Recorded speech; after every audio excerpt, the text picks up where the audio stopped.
علم میلیونی علی و جهل علمای شیعه.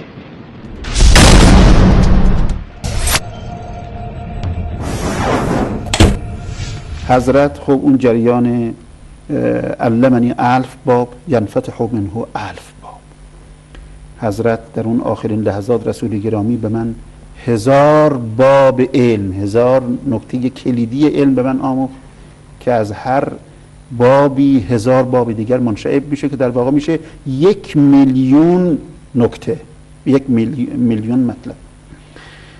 و باز فریقین جریان املاء رسول الله و اون کتاب جامع یا کتاب علی سلام الله علیه که ما معتقد هستیم و همه فریقین هم این رو نقل کردن. مسئله کتاب جامع فقط اختصاصی به طرق امامیه نداره، اونها هم نقل کردن که کتابی رو که حتی عرش الخدش هم درش وجود داشت رسول الله برای خصوص آقا امیرالمؤمنین املا کرد و حضرت اونو نوشت. البته اونا به این گستردگی شاید نداشته باشن. من تعبیر رو دیدم، حالا اگر خواستیم میتونیم در جلسه بعد اصلا این تعبیر رو در جلسات آینده به یه مناسبتی مدرکش هم بیاریم. بله کتاب علی رو، کتاب علی دارن اینا داره که توش چی بعد کتاب جامعی بود که تمام مقررات و قوانین شریعت اسلامی درش وجود داره و این در خدمت محضر ائمه هم بوده و الان هم در محضر حضرت حجت.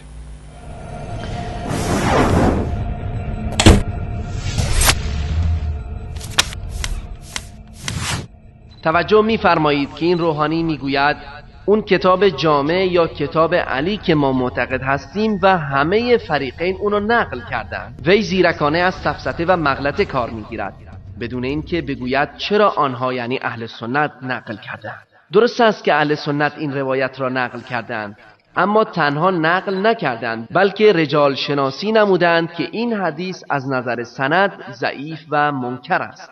حال به سند این حدیث نظری بیندازیم.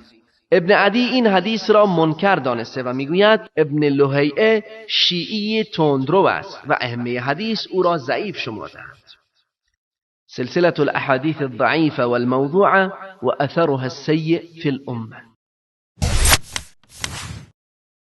کتاب جامع و کتاب علی که میگویند عرش الخدش هم در آن وجود دارد همان قرآنی است که میگویند امام زمان با خودش به چاه برده و در آخر الزمان میآورد. روایتی از کتب خودشان. عن سلیمان بن خالد قال سمعت ابا عبدالله يقول ان عندنا لصحيفة 70 ذراعا املأ رسول الله صلى الله عليه وآله وسلم وخط علي بيده ما من حلال ولا حرام إلا وهو فيها حتى أرش الخدش. الفصول المهمة في أصول الأئمة الحر العامل. در ادامه این آخوند میگوید من اون تالیف که در مورد این حدیث هست دیدم.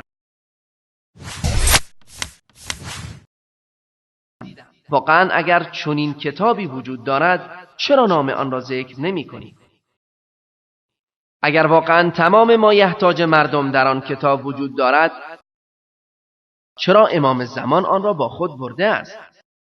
مگر امام زمان می‌خواهد مردم به جهنم بروند؟